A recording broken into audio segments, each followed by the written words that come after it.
Hello friends, क्या हाल है? खैरियत से? उम्मीद करता हूँ आप लोग खैर खैरियत से होंगे। आज की वीडियो है कन्वर्जन ऑफ यूनिट्स के ऊपर। अक्सर पूछे जाने वाला सवाल कि डिफरेंट यूनिट्स को कन्वर्ट करने का जो एक ऑर्डिनरी मेथड है हमारे यहाँ, ज़्यादातर जो मैंने अपने स्टडीज़ में पढ़ा है तो ज़्यादातर मीटर टू सेंटीमीटर और किलोमीटर टू मीटर आ जाता है, लेकिन ईटा और एंट्री टेस्ट वगैरह में थोड़ा सा हट के पूछा जाता है तो अक्सर स्टूडेंट इस चीज़ में कंफ्यूज हो जाते हैं। तो उसको डिस्कस करने से पहले आपको ये टेबल, प्रीफिक्स का टेबल याद होना चाहिए। यानी ये जो प्रीफिक्स का टेबल है, इसे बगैर याद किए कोई चारा नहीं है अगर आपने कन्वर्जन ऑफ यूनिट सीखनी है। इसमें याद रखिए, मैंने दो एक्स्ट्रा बातें जो आजकल नई किताबों में भी आ रही हैं वो मैंने ऐड की हैं। एक योटा है जिसका सिंबल कैपिटल Y है और इसकी जो पावर है वो 10⁻24 है, और जीटा 10⁻21 है और उसका जो सिंबल है वो कैपिटल Z है। इसी तरह zepto 10⁻21 small z and yocto 10⁻24 and small y। बाकी जो है तो hexa 10⁻18, peta 10⁻15, tera 10⁻12, giga 10⁻9, mega 10⁻6, kilo 10⁻3 and so on. इस तरह माइनस में है, मुख्तलिफ है। तो अक्सर सवाल पूछ लिया जाता है, जैसे कि आमतौर पे हमसे स्टूडेंट से सवाल पूछे थे 10 सेंटीमीटर को मीटर में कन्वर्ट करें, तो हम लोग क्या करते हैं 10 को 100 पर डिवाइड कर लेते हैं और ये मीटर में कन्वर्ट कर लेते हैं, जो कि गलत नहीं है। लेकिन मैं अक्सर स्टूडेंट्स को ये कहता हूं कि इसको प्रेफर नहीं करता कि आप लोग प्रीफिक्स को याद करें और प्रीफिक्स को कन्वर्ट्स करना सीखें। कि हम लोग अगर लेट्स से एक वैल्यू लिखी हुई है 10 सेंटीमीटर, तो 10 सेंटी 10⁻⁻2 एंड मीटर, तो ये बस मीटर में कन्वर्ट हो गई है। यानी इसमें आपको याद रखने की बात नहीं है। या अगर आपके पास लिखा हुआ है लेट्स से 10 किलोमीटर, तो यहां पर 10 और किलो का मतलब है 10⁻3, तो ये मीटर में कन्वर्ट हो गया है। अब बात रह जाती है कि बड़े से तो छोटे में आ गए या प्रीफिक्स को कन्वर्ट, लेकिन अगर फर्ज करें कि एक चीज मीटर में है, लेट्स से 10 मीटर में है, तो इसे दो चीजों में कन्वर्ट करना है, 10 को सेंटीमीटर में और किलोमीटर में। तो इसे कैसे करेंगे? तो मैं एक आसान तरीका बताता हूं कि जो कि आपको ईटा टेस्ट वगैरह में, टेस्ट में आपने ये चीजें तो नहीं करनी होती, ये जरूरत नहीं पड़ती कि आप जो है तो मतलब आपको प्रॉपरली नहीं करना पड़ता। तो रफ वर्क में आप ये चीज कर सकते हैं, जो कि ऑर्डिनरी मेथड नहीं है। 10 अगर इसको आपने किलोमीटर में करना है तो इसके साथ के लगा लें, ये किलोमीटर में कन्वर्ट हो गया। लेकिन ये मैथ्स के रूल के खिलाफ है, क्योंकि हमने सिर्फ किलो ऊपर लगाया है तो किलो हम नीचे भी लगा लेंगे।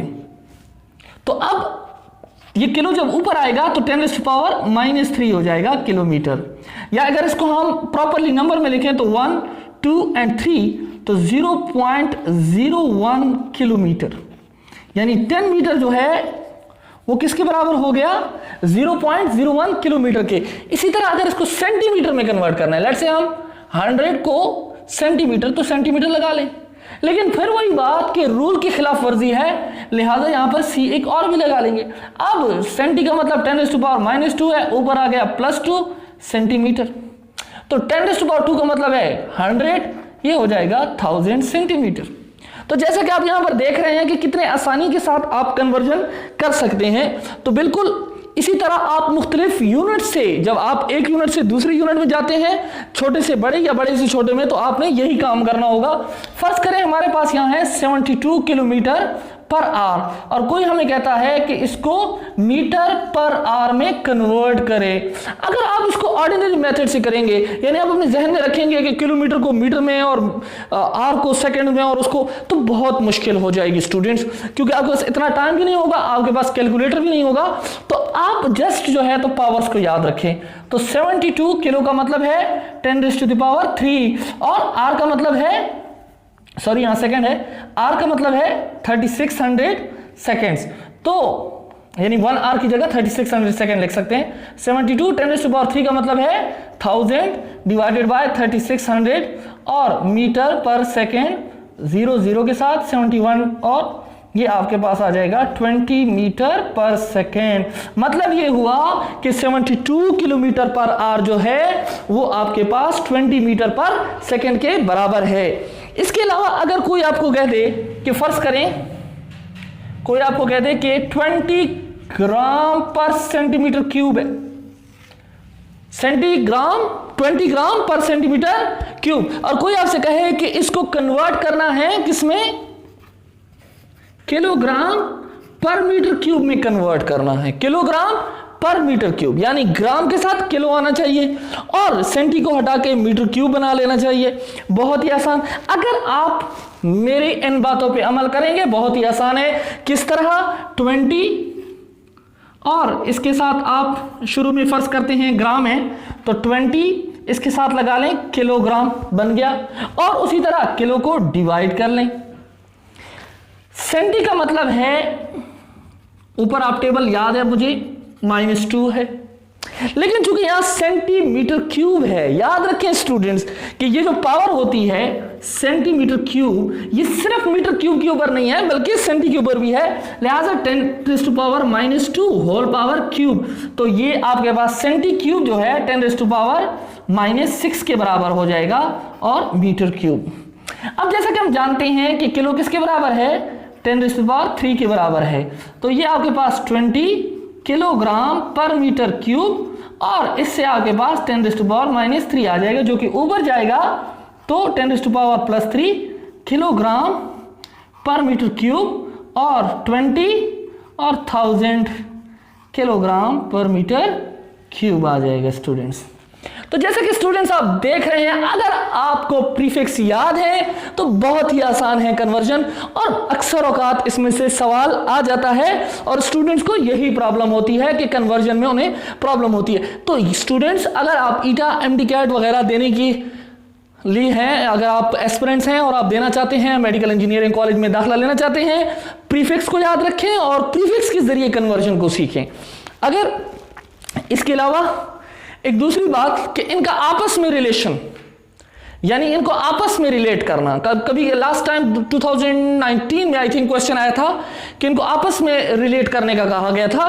तो फर्ज करें कि कोई आपसे कहे कि माइक्रोन यानी माइक्रोमीटर और नैनोमीटर को आपस में रिलेट करें। मैं स्टूडेंट अक्सर कहता हूं कि आपको मालूम होना चाहिए कि ये पावर्स किसके बराबर हैं। ये आपने याद करना है, इसका कोई तरीका नहीं है, ये जस्ट याद करने हैं, रटा है, मेमोराइजेशन है, इसके अलावा कुछ नहीं है। तो अब आपने एक को लेना है, चाहे इसको ले लें या इसको ले लें, एक को लेना है। अब लेट्स से आपने ले लिया 1 माइक्रोमीटर को ले लिया, अब जो कि बराबर है 10⁻⁻6 मीटर के। हम जानते हैं क्योंकि किसके साथ रिलेशन बनाना है, नैनो के साथ रिलेशन बनाना है, तो लिहाजा नैनो में तो यहां 10⁻⁹ है, यहां पर 10⁻⁶ है। तो अब हम थोड़ा सा 1 माइक्रोमीटर इक्वल टू 10⁻⁻3 खुद से मैंने लगा लिया, और खुद से लगा नहीं सकता, मैथ्स का रूल है, 10⁻+3 भी लगाना पड़ेगा। ये आपका बन गया 10⁻⁹ मीटर, ये नैनो के बराबर है। आप देख सकते हैं यहां पर, ये यहां पे ये 10⁻⁻ नैनो के बराबर, तो 10⁻³ नैनोमीटर यानी माइक्रोमीटर का और नैनोमीटर का ये रिलेशन है। अब कोई भी रिलेशन आप, इनमें से कोई भी रिलेशन आप बना सकते हैं, पीटा और कोई भी ले लें, सेंटी का रिलेशन, पीटा और सेंटी का रिलेशन, पीटा और सेंटी का रिलेशन। तो पीटा जो है वो बराबर है 10⁻15 के, और सेंटी जो है वो बराबर है 10⁻⁻2 के। तो अब इनका रिलेशन बनाना है। अब रिलेशन कैसे बनाएंगे, तो 1 पीटा इज इक्वल टू 10⁻15 मीटर। अब यहां पे हमने सेंटी लिखना है, इस 15 को थोड़ा पीछे लिख लें, और यहां पे हमने सेंटी यानी 10⁻⁻2 लिखना है, 10⁻+2 भी लिख लेंगे क्योंकि -2 हम अकेले नहीं लिख सकते। तो ये आपके पास हो जाएगा 10⁻17 और ये हो जाएगा सेंटीमीटर, यानी 1 पीटा जो है वो 10⁻17 सेंटीमीटर के बराबर है। तो कोई भी रिलेशन आप बना सकते हैं अगर आपको प्रीफिक्स याद हो। स्टूडेंट, इसके अलावा भी अगर आपके पास कोई क्वेश्चन हो, कोई कन्वर्जन हो, आप मुझे इनबॉक्स कर सकते हैं, कमेंट्स कर सकते हैं, आप बता सकते हैं, लेकिन बहुत ही आसान किस्म की का टॉपिक है और इसमें अक्सर औकात इस टॉपिक में भी मैं कह रहा हूं कि लास्ट टाइम क्वेश्चन आया था, तो इसे भी याद कर लें और कन्वर्जन्स को भी इनमें से सवाल आ सकता है। कभी कभार आपको मुख्तलिफ और कन्वर्जन भी दी जा सकती हैं जो हमारे इस सिस्टम के यानी MKS सिस्टम जो हमारा SI सिस्टम है उससे हटकर भी कन्वर्जन आ सकती हैं, तो आपको उसके लिए भी प्रिपेयर होना चाहिए, लेकिन ज़्यादातर कन्वर्जन यहाँ से आती हैं। उम्मीद है आप लोगों को लेक्चर अच्छा लगा होगा। अगर आपको मेरे लेक्चर्स अच्छे लग रहे हैं और आप चाहते हैं कि आपके पास ये वीडियोज़ आती रहें तो आप मेरे चैनल को सब्सक्राइब करें, शेयर करें और लाइक करें। थैंक यू वेरी मच, शुक्रिया।